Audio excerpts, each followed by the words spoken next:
Welcome to Ancient Aliens, the show that explores the possibility of extraterrestrial visitation in human history, with a combination of expert interviews, how can angels have sex, dramatic reenactments, and fascinating historical evidence. God coming down from the sky, actually a UFO descending. We delve into the mysteries of the past to uncover the truth about ancient aliens.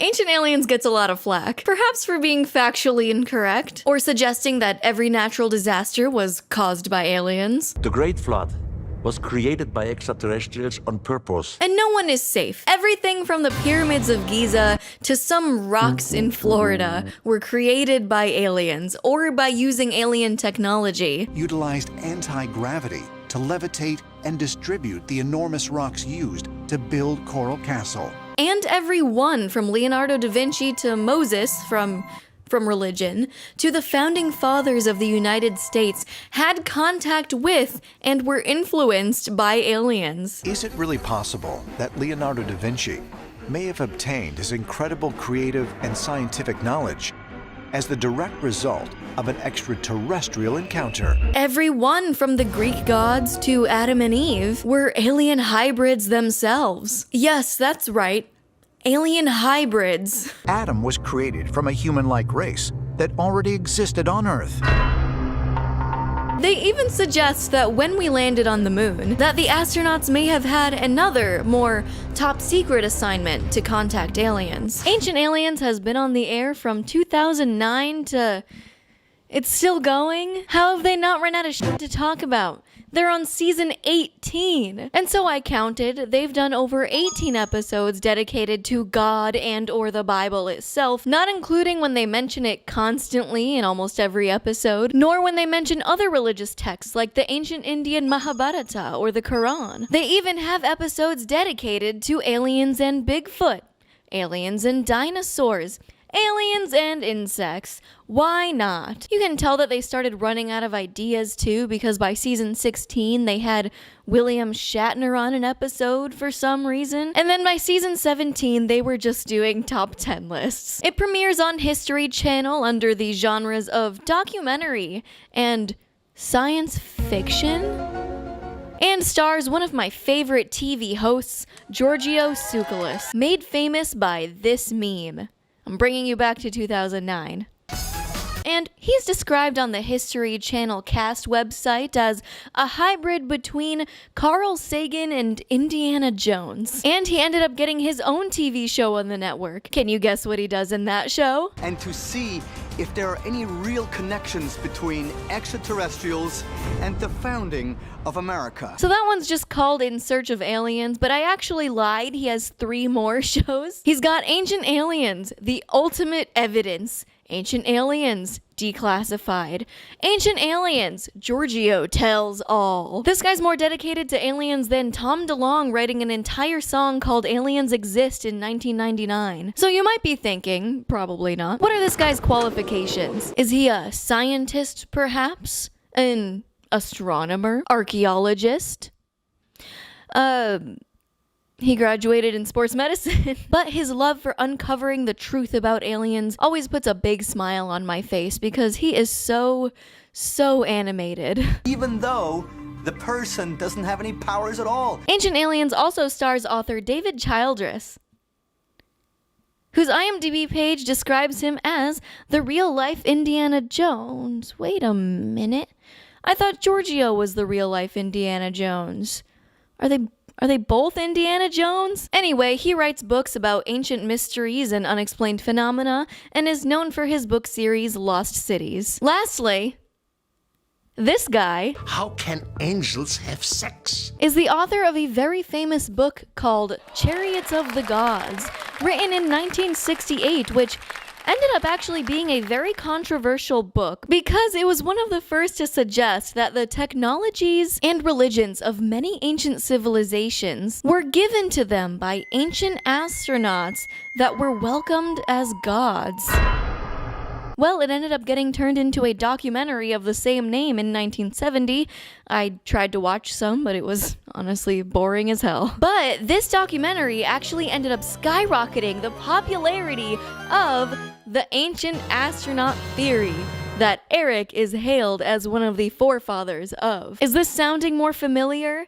This guy was the blueprint for Ancient Aliens, the show, and is one of the hosts. Sex. Oh, and I also don't know what you have to do to get your criminal charges highlighted on your Google info panel, but I watch this show because it is wildly entertaining. I feel like I have to preface this for someone out there by saying I don't believe everything that they say on this show, and I just find it very fun to watch. Sometimes they say something just so completely out of pocket that you have to pause doing your laundry just to go, whoa. So, you could define Ancient Aliens as a conspiracy theory, defined as an explanation for an event or situation that invokes a conspiracy.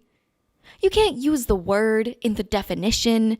Come on. By sinister and powerful groups, aliens, often political in motivation. Maybe, when other explanations are more probable. And that's the thing. For a lot of the situations that they default the causation to be aliens, there is no other probable explanation.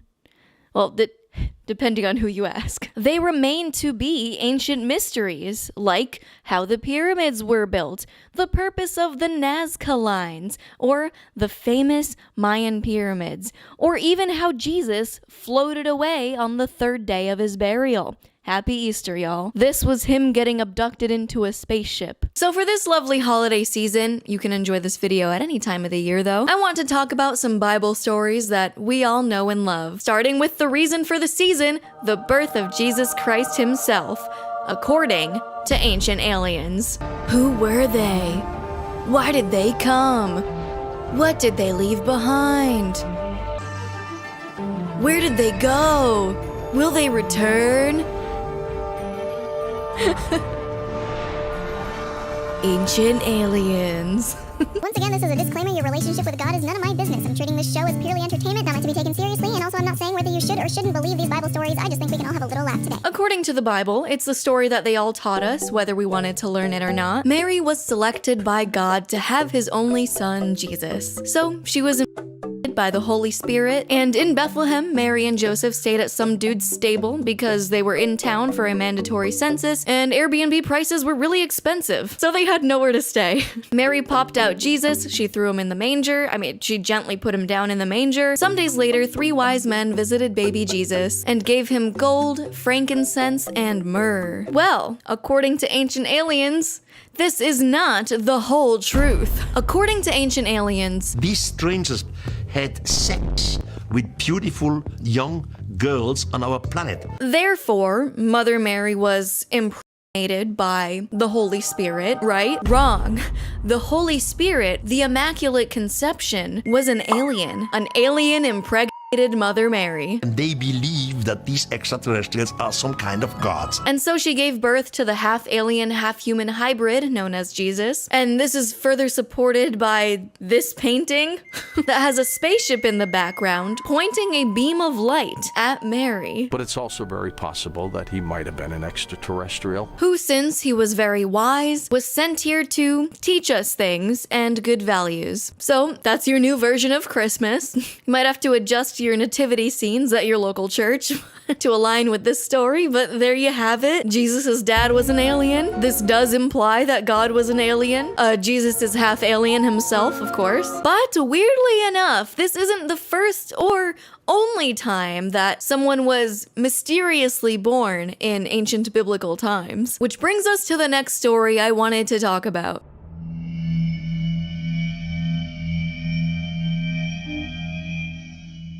According to some deleted scenes of the Bible, also known as the Genesis Apocrypha, also known as the Dead Sea Scrolls, Noah was born of immaculate conception as well. Suddenly, his mom Batanash was pregnant, and she was like, Lamech, I swear I didn't have sex with anyone, it just happened. And Lamech went to his dad Methuselah, and he was like, I don't know. And then Methuselah went to his dad Enoch, who was in heaven. I guess he just showed up as like a force ghost like Yoda and Anakin in episode 6, and Enoch was like, guys, you're fine.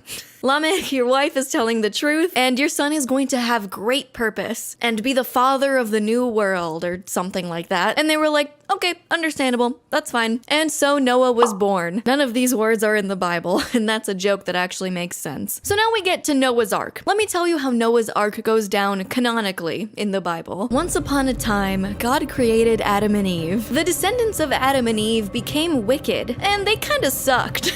And so God was like, I'm gonna wipe out all of humanity with a flood and just start over and start a new save file. But Noah was like super obedient to God, and God liked him. So God went to Noah and was like, Noah, I got some bad news. I'm gonna flood the earth and erase all of humanity. But don't worry, I'll give you a heads up and some instructions on how to save yourself and your family. So, you're gonna make a big boat, like a big boat. And I'm gonna need you to collect 2 of every animal onto your boat, so that way when the flood is over, you guys can chill and repopulate the earth. And Noah was like, okay, understandable. Will do, boss. So Noah did just that. He built a big boat, got 2 of every animal. I'm still mad at him for bringing mosquitoes onto that boat, but it's in the past, nonetheless. So then he saved himself and his family and started anew. So the story of Noah's Ark is already a little far-fetched in terms of like what we think as reality today, right? Well, it gets even wilder when you insert this story into the ancient aliens machine. Here's how the story of Noah and his ark really went down,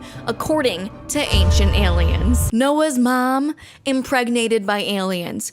Obviously. God in this situation was actually aliens, because aliens, who, by the way, created man according to this ancient astronaut theory, were actually the ones who initiated the Great Flood in order to start over with man to get rid of biological imperfections. Basically, their failed genetic manipulation attempts at creating man. The flood was actually a means of ridding the earth of biological imperfections. And since Noah was pure in all his generations and was half alien, he had the best genes to pass on to the new world. So aliens instructed Noah on how to survive this flood by building a big boat to save him and his family. But instructing him to gather 2 of each animal to bring onto the boat was not realistic. I mean, the boat had to be huge. We're saying that's not realistic? Okay, so the more realistic outcome was, I'll just let them explain. Could it be possible that Noah's Ark was once again misunderstood technology, and Noah's Ark was a DNA bank? Yup, so Noah's Ark was a DNA bank. So that's a little taste of ancient aliens. There is so much to cover in this show, so let me know if you want more of it. I guess I'll try reading this book that I bought just for the bit. My friends are concerned about me. Anyway, subscribe. This video is sponsored by my patrons. Thank you very much. I'll see you next time.